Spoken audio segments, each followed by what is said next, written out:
ம். Welcome to Raghu reaction. இன்னைக்கு இந்த வீடியோவில் என்ன பார்க்க போகிறோம் அப்படின்னு பார்த்தீங்கன்னா, அந்த வீடியோ ஃபஸ்ட்டு பாருங்கள். வணக்கம்.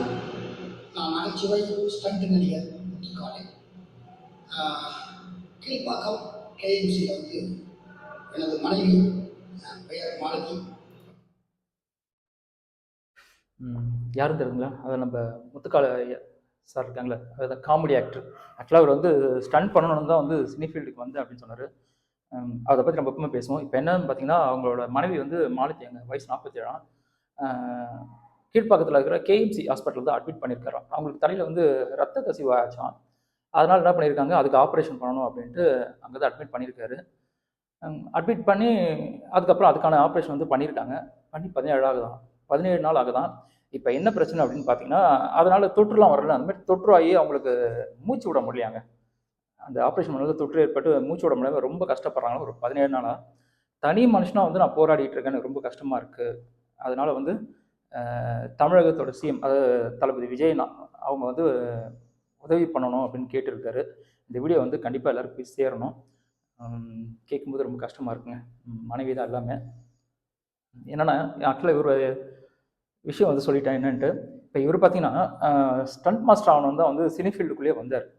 அப்புறமா அவருக்கு அந்த வாய்ப்பு அமையல. அதுக்கப்புறம் வந்து காமெடி பண்ண ஆரம்பிச்சிட்டாரு. விஜயனா கூட ஒரு படம் பண்ணியிருப்பாருன்னு நினைக்கிறேன், யூத்துன்னு நினைக்கிறேன். நம்ம யூத் தான் நினைக்கிறேன், சரி ஞாபகம் இல்லை. எனக்கு யூத் தான் எனக்கு தெரிஞ்சு. ஒரு சின்ன ஒரு நிமிஷம் சீனுக்கு வருவார். அதுக்கப்புறம் வடிவேல் சார் கூட நிறைய படம் பண்ணியிருக்காரு. ஆனால் பாருங்கள், இவர் தெரியாதவங்க கிடையாது, சினிஃபீல்டில் இருக்க கண்டிப்பாக தெரிஞ்சிருக்காங்க. இவ்வளோ படம் பண்ணிவிட்டு அவங்க காசுக்கே வந்து ரொம்ப கஷ்டப்படுறாங்க. அவர் நடித்த ஆளுங்கலாம் பார்த்தீங்கன்னா, வடிவேல் கூடலாம் பெரிய ஆக்டர் தான் அவர். அவங்களாம் கூட ஒரு ஹெல்ப் பண்ணலை பாருங்கள்.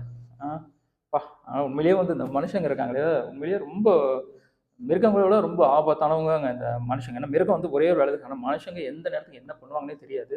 ஆனால் இவ்வளோ ஆளுங்க அவரை சுற்றி இருந்தோம், அவருக்கு ஹெல்ப் பண்ணுறதுக்கு ஆள் இல்லை பாருங்க. அவர் சொல்கிறாரு பாருங்க, தனியாக நான் கஷ்டப்படுறேன் அப்படின்ட்டு. வேற யாருனா இருந்தால் கூட விட்டுட்டு இருப்பாருங்க.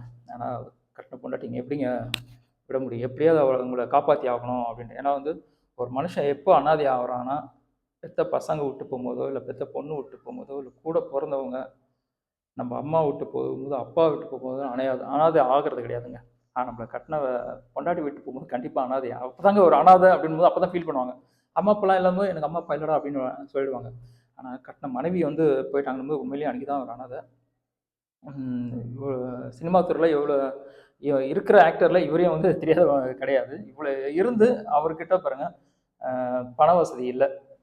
சினிமா உண்மையிலேயே வந்து ரொம்ப ஒரு கஷ்டமான ஒரு தொழில் தாங்க. எல்லாருக்கும் வந்து திறமை இருக்கிற எல்லாருக்கும் ஜெயிக்கிறது கிடையாது.